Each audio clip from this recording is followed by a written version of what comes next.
నమస్తే. శ్రీ గురుభ్యో నమః.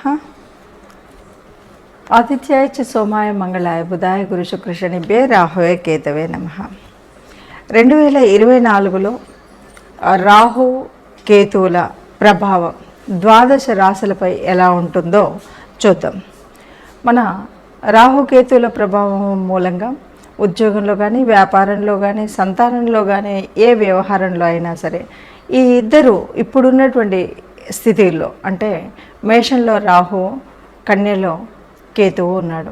ఇలా ఉన్నప్పుడు ఈ గ్రహాల మూలంగా మిగతా రాశులపై ఎలాంటి ప్రభావం ఉంటుందో చూద్దాం. ఎందుకంటే రాహుకేతువులు రెండు కూడా చెప్పాలంటే సూర్యుడిని చంద్రుడిని కూడా మింగగలిగినటువంటి శక్తి ఉన్నటువంటి గ్రహాలు రాహుకేతువులు.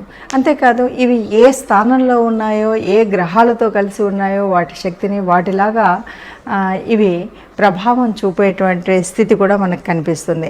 ఇక రాహు అంటే వ్యాపకత్వానికి, అలాగే కొన్ని మోసపూరితమైనటువంటివి, అలాగే కొన్ని విదేశీ ప్రయాణాలకు, ఇలా రకరకాలుగా చేస్తే, కేతు అంటే యోగాన్ని ఇస్తుంది అని చెప్తాము. ఆ యోగము ఒక ఆధ్యాత్మిక చింతనతో కూడినటువంటి యోగాన్ని ఇచ్చేటువంటి పరిస్థితి ఉంది. మరి ఇలాంటి ఈ రెండు గ్రహాలు ఈ రెండు స్థానాల్లో ఉన్నప్పుడు ద్వాదశ రాశులకు ఎలా ఉంటుందో చూద్దాం. దీనివల్ల మనకి మంచి జరుగుతుందా, చెడు జరుగుతుందా, ఏ రాశి వారికి ఎలా ఉంటుంది, ఏ రాశి వారికి ఏ రకమైనటువంటి పరిహారం చేసుకోవాలో తెలుసుకుంటే మంచిది. ఇక తదుపరి రాశి వృశ్చిక రాశి. వృశ్చిక రాశి వారికి 5లో రాహు, 11లో కేతువు. సో గడిచిన కొద్ది కాలాన్ని కనుక వదిలేస్తే ఆర్థిక పరిస్థితి ఇప్పుడు మెరుగవుతుంది. మంచి అవకాశాలు, మీరు వృద్ధి చెందడానికి, మీరు ఆర్థికంగా పటిష్టం అవ్వడానికి, ఉద్యోగ వ్యాపారాల్లో పటిష్టం అవ్వడానికి మంచి అవకాశం లభిస్తాయి. అలాగే ముందున్నటువంటి అనారోగ్య పరిస్థితి నుండి కొంత ఆరోగ్యం మెరుగుపడేటువంటి పరిస్థితి ఉంటుంది. 11లో కేతువు శుభ ఫలితాలను ఇస్తాడు. ఆ శుభ ఫలితాలు ఎట్లా ఉంటాయంటే వివాహం, అది సంతానానికి కానీ, మరి మీరున్నటువంటి వయసును బట్టి మీకు కానీ వివాహానికి శుభ సూచికగా ఉంటుంది. సంతానం కలిగేటువంటి స్థితి ఉంటుంది. అలాగే చేతి నిండా డబ్బు వచ్చేటువంటి అవకాశాలు కూడా వస్తాయి. మంచి అదృష్ట యోగం అయితే వస్తుంది.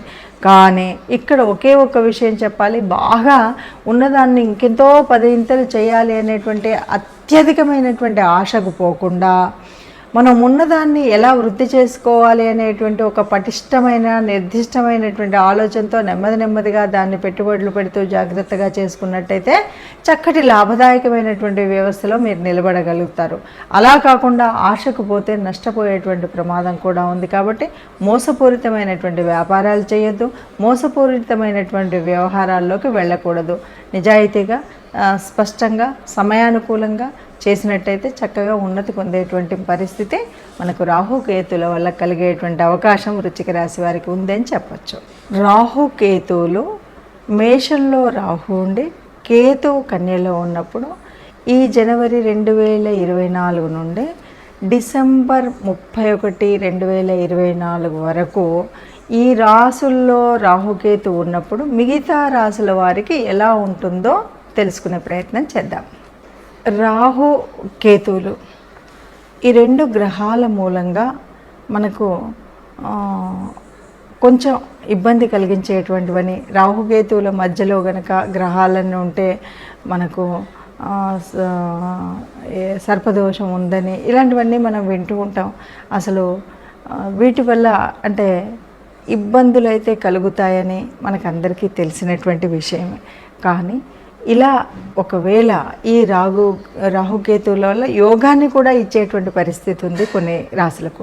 ఆ యోగంతో పాటు ఎవరికైనా ఇబ్బంది కలిగితే మనం ఎలాంటి పరిహారాలు చేసుకోవాలి అనే విషయాన్ని కనుక చూసినట్టయితే ముఖ్యంగా ఉలువలు, మినుములు ఇవి దానం చేయడం, రాహుకేతుల జపం, లేదా సుబ్రహ్మణ్య స్వామి నాగదేవుడి గుడికి వెళ్ళడం, పుట్ట దగ్గరికి వెళ్ళడం, ఇలాంటివన్నీ కూడా మంగళ శుక్రవారాల్లో కనుక మీరు వెళ్ళి పుట్టలో పాలు పోయడం కానీ, సుబ్రహ్మణ్య స్వామికి అభిషేకం చేయడం కానీ, ఇంకా ఇవి కాకుండా ఎవరైనా కొద్దిగా వెళ్ళగలిగి ఉండి లేకపోతే అటు శ్రీకాళహస్తికి దగ్గరలో ఉన్నట్టయితే కూడా శ్రీకాళహస్తిలో రాహుకేతువులకి పూజ చేయించుకోవడం అనేటువంటిది కనుక చేసినట్టయితే ఏ రకమైన చిన్న ఇబ్బంది ఉన్నా కూడా అది పూర్తిగా తొలగిపోతుంది అని చెప్పచ్చు. కాబట్టి అలాంటి ఇబ్బందులు లేకుండా మీరు ఈ పరిహారాలని చేసుకుంటూ సుఖంగా ఆనందంగా ఉండాలి, అందరూ సంతోషంగా ఉండాలి అని చెప్తూ సర్వే జనా సుఖినో భవంతు. నమస్తే.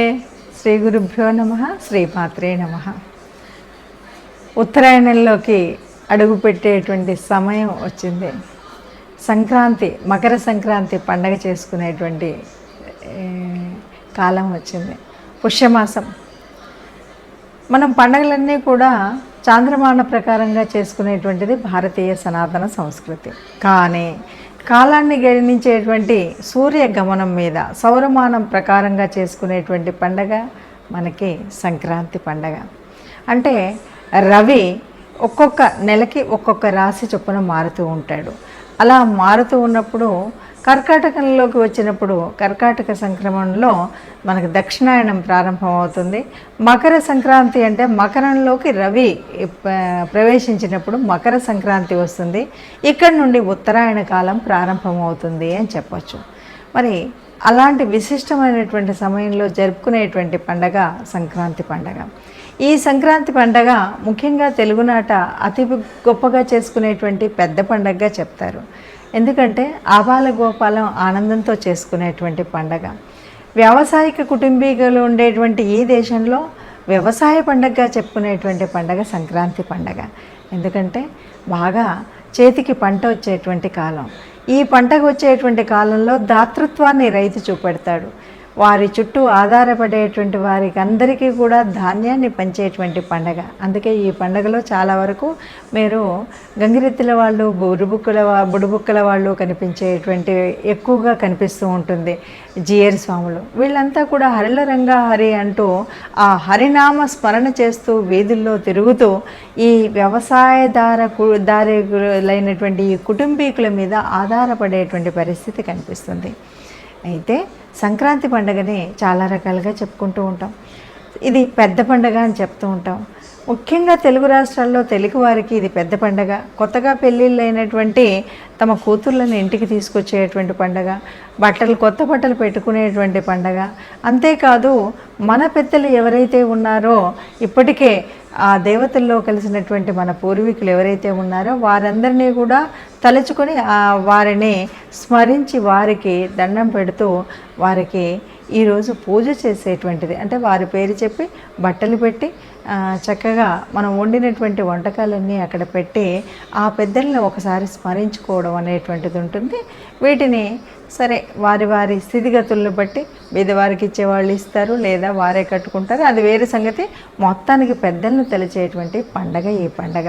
చక్కగా మరి చలికాలం మధ్యలో వచ్చేటువంటి ఈ పండుగలో మనం అనేక రకాలైనటువంటి పిండి వంటలు, అవి కూడా ఆరోగ్య తత్వాన్ని పెంపొందించేటువంటి పిండి వంటలే చేస్తూ ఉంటారు. అంటే చలిని తట్టుకోవడానికి వీలుగా ఉండేటువంటి నువ్వులు కలిపినటువంటివి ఎక్కువగా అరిసెల్లో నువ్వులు వేస్తూ ఉంటారు. ఇంకా తెలంగాణ ప్రాంతంలో చేసేటువంటి సకినాలు ఉంటాయి, వాటిలలో నువ్వులే. ఇవన్నీ ఎందుకు అంటే చలిని తట్టుకునే విధంగా ఉండేటువంటి విధమైనటువంటి పిండి వంటలే చేస్తారు. ఇలాంటి పిండి వంటలు చేయడం కాకుండా సంక్రాంతి అంటే ఇంకొక పేరు దీనికి ఉంది, అది ముగ్గుల పండగ అంటూ ఉంటారు. అంటే ఈ నెలకాలం అంతా నెలగంట పెట్టింది మొదలు సంక్రాంతి వరకు చక్కగా కనుమ వరకు కూడా చక్కగా పెద్ద పెద్ద ముగ్గులు రంగవల్లికలన్నీ వేస్తూ ఉంటారు. ఇలాంటి పండగ మరి ఎందుకు అంటే అందరినీ కలిపి నిలుపుతుంది, వ్యవసాయదారులను కలిపి నిలుపుతుంది. ఆడపిల్లలందరూ చక్కగా గొబ్బిళ్ళు ఆడుతూ ఆడపిల్లలు ఆనందాలని పంచుకుంటూ ఉంటారు వాళ్ళ స్నేహితులతో, బంధువులతో. మగపిల్లలు అందరూ కూడా నేటి కాలంలో అయితే చక్కగా పతంగీల పండగ అని చెప్పేటువంటి పతంగులు ఎగిరవేస్తూ వారి వారి శక్తి సామర్థ్యాలను నిరూపించుకునేటువంటి పండగ సంక్రాంతి పండగ. ఇక ముత్తైదువులు, యువతులు వీళ్ళంతా కూడా చక్కగా వారింటి ముందు పెద్ద పెద్ద ముగ్గులు వేసి వాళ్ళ కళా నైపుణ్యాన్ని పంచుకుంటే ఇంట్లో ఉన్న పెద్దవాళ్ళందరూ కూడా చక్కగా పిండి వంటలన్నీ చేస్తారు. అందరూ కలిసి ఏకంగా దేవతారాధన ఏ విధంగా చేస్తారో ఈ కొత్త పంటనిచ్చినటువంటి ఆ దేవుడికి ఒక కృతజ్ఞత తెలుపుతూనే మనకు ఈ జన్మనిచ్చినటువంటి మన పూర్వీకులు పెద్దలు ఎవరైతే పితృదేవతలు ఉన్నారో వారందరికీ నమస్కరించేటువంటి పండగ సంక్రాంతి పండగ.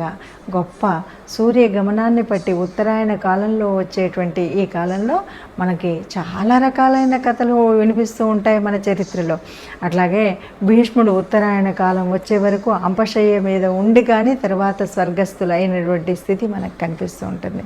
అంటే అంత గొప్ప ఉత్తరాయణ కాలం, అంటే దేవతలకి ఇది పగలు కాలం అని చెప్పేటువంటి ఉత్తరాయణంలోకి ప్రారంభించబోతున్న ఉత్తరాయణం రాబోతున్నటువంటి సమయంలో వచ్చినటువంటి పండగ సంక్రాంతి పండగ. అందరూ ఆనందంగా పండగను చేసుకుందాం. మన యొక్క పూర్వ వైభవపు చిహ్నాలు ఏవైతే ఉన్నాయో, ఒక ముగ్గు కానీ ఒక వేషధారణ కానీ అన్నింటినీ కూడా ఆచరిస్తూ ఆనందిద్దాం. నమస్తే నమస్తే. శ్రీ గురుభ్యో నమః. శ్రీమాత్రే నమః. భోగి పండగ సంక్రాంతికి ముందుకు వచ్చేటువంటి పండగ భోగి పండగ. భోగభాగ్యాలను ఇచ్చేటువంటి పండగ. పెద్ద పండగకి ముందు రోజు వచ్చేటువంటి పండగని భోగి పండగ అని, పీడ పండగ అని.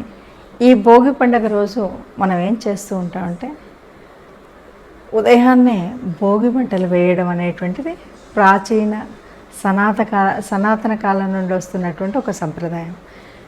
ఈ భోగి మంటల్లో పాతవి, పాడైపోయినవి, ఇంట్లో ఉన్న చెక్క చెదారం అంతా కూడా కట్టెలన్నీ తీసుకొచ్చి ఉదయాన్నే ఇంటి ముందు మంటలు వేస్తారు. ఈ భోగి మంటల్లో అనేక రకాలైనటువంటి చీడపీడలతో పాటు మన మధుల్లో ఉన్నటువంటి, మన మనసుల్లో ఉన్నటువంటి చెడు ఆలోచనలు, తలంపులు పోవాలి అన్నది ఒకటి. ఈ మంటలు వేసినప్పుడే ఈ మంటల్లో కాచినటువంటి నీళ్ళని మరి అందరూ స్నానం చేస్తారు. మనకున్నటువంటి పీడ పోవాలి అనేటువంటి నమ్మకం, పోతుంది అనే నమ్మకంతో చక్కగా నువ్వుల నూనెతో అభ్యంగన రుద్దుకొని అభ్యంగన స్నానం చేయడం అనేటువంటిది పద్ధతి. భోగి రోజు తప్పనిసరిగా చేయవలసినటువంటి పనుల్లో ఇది ఒకటి. ఇక ఈరోజు భోగి పాయసం వండుతూ ఉంటారు. భోగి పాయసము అంటే మనం ఈరోజు చెప్పుకునేటువంటి పొంగలి. ఆ భగవంతుడికి పొంగలి పెడుతూ ఉంటారు, ఆ విష్ణుమూర్తికి పొంగలి పెడుతూ ఉంటారు, ఆ రంగనాథ స్వామికి పొంగలి పెడుతూ ఉంటారు. ఈరోజు ఇంకా విశేషమైనటువంటిది ఏంటి అంటే ఈ నెలంతా కూడా ధనుర్మాసం అంతా కూడా ప్రతినిత్యము అమ్మ గోదాదేవి తిరుప్పావై వినేటువంటి అందరూ కూడా ఈరోజు ఆ తల్లి ఒక్కొక్క రోజు ఒక్కొక్క పాశురం చెప్పిందని, పాశురం యొక్క అర్థం పరమార్థం, ఆ శ్రీకృష్ణుడిని ఎలా పిలిచిందని, ఎలా కొలిచిందని అన్నీ చెబుతూ చివరిగా ఈరోజు గోదమ్మకి శ్రీరంగనాథుడితో కళ్యాణం జరిగినటువంటి ఆ కళ్యాణ ఘట్టాన్ని గోదా కళ్యాణంగా ప్రతి విష్ణు దేవాలయంలో చేసుకుంటూ గొప్పగా ఆనందంగా ఆ గోదా కళ్యాణాన్ని తిలకించడమే భోగి పండగ. అంతేనా అంటే చిన్న పిల్లలు ఎవరైతే 6 లేదా 9 సంవత్సరాల లోపు ఉన్నటువంటి పిల్లలందరికీ కూడా సగం మందికి కూడా ఎట్లా అంటే నరదృష్టి అనేటువంటిది పిల్లల మీద పడుతుంది. కాబట్టి ఆ దృష్టి ఏదో ఉండకుండా ఉండడం కోసం ఆ భోగి పళ్ళను వేస్తూ ఉంటారు. ఈ భోగి పిల్లలు పసిపిల్లల నుండి 6-7 సంవత్సరాలు వచ్చే వరకు ఆ పిల్లలకి ఈ భోగి రోజు భోగి పళ్ళని తల మీద దొర్లిస్తూ ఉంటారు. భోగి పళ్ళు అంటే రేగుపళ్ళతో ఎక్కువగా. ఈ రేగుపళ్ళ వల్ల ఉపయోగం ఏమిటి అంటే రేగుని సంస్కృతంలో బదరి అంటారు. ఈ బదరీ ఫలాలని దొర్లించడం ఎందుకు అంటే ఓనాటి కాలంలో నరుడు నారాయణుడు ఇద్దరూ కూడా ఆ బదరీ వనంలో తపస్సు చేశారు. కాబట్టి ఆ నరనారాయణుల యొక్క ఆశీర్వచనాలు పిల్లల మీద ఉంటాయన్న దృష్టితో పిల్లల తల మీద వీటిని దొర్లించడం, అంటే రేగుపళ్ళు, కొన్ని కాయిన్స్, ఇలాంటివన్నీ కూడా ఒక శక్తినిచ్చే విధంగా ఉండే విధంగా ఈ పిల్లల తలల మీద దొర్లించి వాటిని 10 మంది పెద్దవాళ్ళని పిలవడం, పెద్దల చేత అక్షతలు వేయించడం వల్ల వారి మీద ఉన్నటువంటి పీడ పోతుంది అని, వారికి ఆయు వృద్ధి జరుగుతుంది అనే నమ్మకంతో మనం భోగి పళ్ళని వేయడం అనేటువంటిది జరుగుతుంది.